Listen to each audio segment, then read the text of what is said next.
आज के ज्योतिष प्रोग्राम में एक बहुत महत्वपूर्ण जानकारी लेकर के उपस्थित हूं। सफल शादी के लिए कुंडली मिलान कैसे करें, एक सफल शादी के लिए गुण मिलान कैसे करें। जब बच्चों की शादी की योग्य उम्र होती है और माता पिता उनके लिए रिश्ता ढूंढना शुरू करते हैं, व्यवहारिकता में कहीं पे भी थोड़ा हमें समझ में आता है तो सबसे पहला काम हम करते हैं कुंडली मिलान। और कुंडली मिलान हो जाती है तब हम बात फिर आगे बढ़ाते हैं, आगे चर्चा करते हैं। तो आज हम बात करेंगे किसी भी लड़का या लड़की का शादी का रिश्ता पक्का करने से पहले कुंडली मिलान के समय ऐसे 5 महत्वपूर्ण बिंदु होते हैं जिनका भली भांति अवश्य विचार कर लेना चाहिए। इन 5 बिंदुओं को कभी भी इग्नोर नहीं करना चाहिए जब कभी भी आप अपने बेटा या बेटी की शादी के लिए कुंडली मिलान करते हैं, गुण मिलान करते हैं। तो चलिए, कौन से ये महत्वपूर्ण 5 बिंदु हैं जिनका अवश्य विचार करना चाहिए कुंडली मिलान के समय। जानकारी देने से पहले बता दूं, यदि पहले बार मेरा वीडियो देख रहे हैं और मैरिज से रिलेटेड बिल्कुल सटीक जानकारियां प्राप्त करना चाहते हैं, जैसे आपकी शादी कब, कहां, कैसे होगी, कैसा जीवन साथी मिलेगा और जल्दी से जल्दी शादी का रिश्ता पक्का होने के लिए कौन कौन से चमत्कारी उपाय कर सकते हैं, तो ऐसी जानकारियां प्राप्त करने के लिए यदि सब्सक्राइब नहीं किया है ज्योतिष गुरुजी को तो अभी ज्योतिष गुरुजी यूट्यूब चैनल को सब्सक्राइब जरूर कर लीजिए। इससे आपको बहुत ज्यादा फायदा होगा। सब्सक्राइब करना आपके लिए बिल्कुल फ्री है, लेकिन कोई भी मेरा नया वीडियो आएगा सबसे पहले नोटिफिकेशन आपको मिलेगा। आप आसानी से मेरे वीडियो देख सकते हैं, हमेशा आप मेरे साथ जुड़े रह सकते हैं। तो चलिए प्रिय दर्शकों, विषय पर चलते हैं। जब किसी भी लड़का या लड़की की शादी की योग्य उम्र होती है और शादी का रिश्ता पक्का करने से पहले जब कुंडली मिलान किया जाता है तो उसमें सबसे महत्वपूर्ण बेसिक बात है कि गुण मिलान कम से कम 18 आना ही चाहिए। यानी 18 गुण मिलान से नीचे यदि गुण मिलान की स्थिति आती है तो उसमें भी आगे अभी मैं चर्चा करूंगा। बहुत सारी ऐसी कंडीशंस होती हैं, बहुत सारी इंटरनली ग्रह स्थितियां कुछ ऐसी होती है कि उसी कंडीशन में हम निर्णय ले सकते हैं, अन्यथा 18 गुण मिलान से कम गुण मिलान आने पर आगे नहीं बढ़ना चाहिए, क्योंकि ऐसी स्थिति में आगे बढ़ना कहीं न कहीं दाम्पत्य जीवन में उनके स्वास्थ्य, संतान, आर्थिक स्थिति, वैचारिक सामंजस्य को बिगाड़ सकता है। इसलिए 18 गुण मिलान का सबसे पहला ध्यान रखें। दूसरी बात है कि कुंडली मिलान के समय यदि भकुट दोष बन जाए तो भकुट दोष बनने पर भी आगे नहीं बढ़ना चाहिए, क्योंकि भकुट दोष को 7 अंक प्राप्त होते हैं। दाम्पत्य जीवन में निरंतर कलह क्लेश बना हुआ रहता है, लेकिन भकुट दोष बन जाए और दोनों के बीच राशि मैत्री हो तो फिर कोई प्रॉब्लम नहीं है। फिर भकुट दोष बनने के बाद भी आप विवाह करते हैं तो ऐसा विवाह श्रेयस्कर माना जाता है, अच्छा माना जाता है। तो भकुट दोष बन रहा हो और कैंसिल हो रहा हो तभी आप आगे बढ़ें। यदि भकुट दोष कैंसिल नहीं हो तो ऐसी कंडीशन में आगे नहीं बढ़ना चाहिए। तीसरा महत्वपूर्ण बिंदु है गण दोष। यदि कुंडली मिलान के समय दोनों के मध्य गण दोष की स्थिति बन जाती है तो उस कंडीशन में आगे नहीं बढ़ना चाहिए। नहीं तो दोनों के विचारों में, दोनों के कहीं ना कहीं एनर्जी बहुत ज्यादा क्रैश करेगी। छोटी छोटी बात पे लड़ाई झगड़े, वाद विवाद की स्थिति रहती है। लेकिन यदि दोनों के बीच राशि मैत्री बन जाए और गण दोष हो तब भी विवाह किया जा सकता है, क्योंकि राशि मैत्री होने पर गण दोष कैंसिल माना जाता है। ठीक है ना।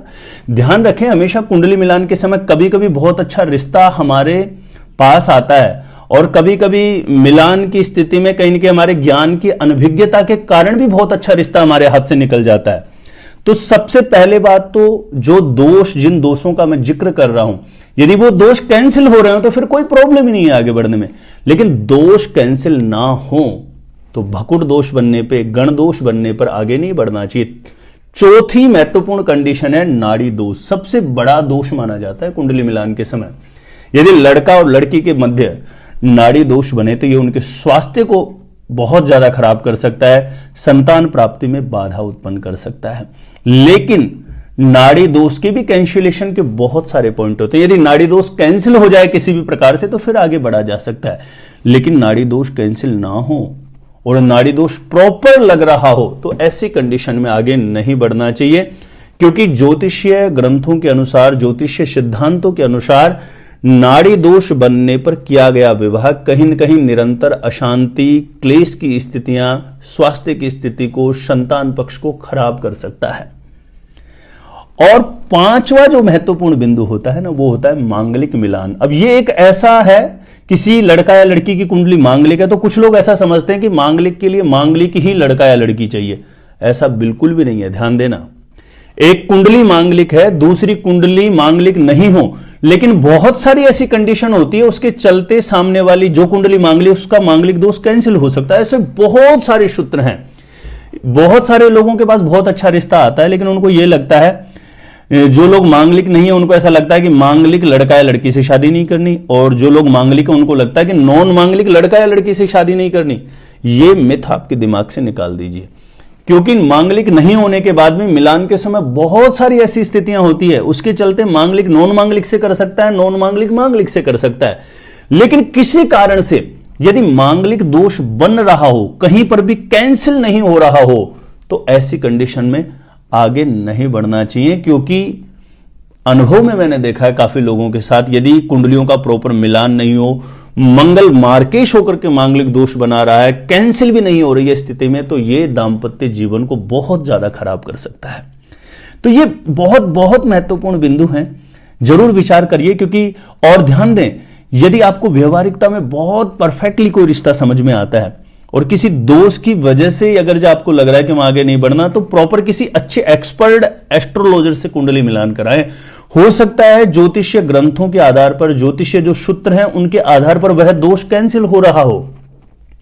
यदि दोष किसी भी तरीके से कैंसिल ना हो, किसी भी प्रकार से उसकी कोई काट नहीं हो रही हो, तो उस कंडीशन में तो फिर बिल्कुल भी आगे नहीं बढ़ना चाहिए। तो 5 महत्वपूर्ण बिंदु थे। सबसे पहला, गुण मिलान 18 से कम आने पर विवाह ना करें। भकुट दोष, गण दोष बन रहा हो, कैंसिल नहीं हो रहा हो तो विवाह ना करें। नाड़ी दोष बन रहा हो, नाड़ी दोष कैंसिल नहीं हो रहा हो तो विवाह ना करें। मांगलिक दोष बन रहा हो और मांगलिक दोष कैंसिल नहीं हो रहा हो तो ऐसी कंडीशन में भी कदापि आगे नहीं बढ़ना चाहिए। यदि 5 बिंदुओं को आप ध्यान में रखते हैं और ये 5 जो महत्वपूर्ण बिंदु इनको ध्यान में रखते हुए आप निर्णय लेते हैं, तो निश्चित तौर पर दांपत्य जीवन सुखी होगा, अच्छी संतान होगी, वैचारिक सामंजस्य पति पत्नी के बीच बहुत अच्छा रहेगा, स्वास्थ्य की स्थिति अच्छी रहेगी, आर्थिक रूप से हर प्रकार से संपन्नता रहेगी।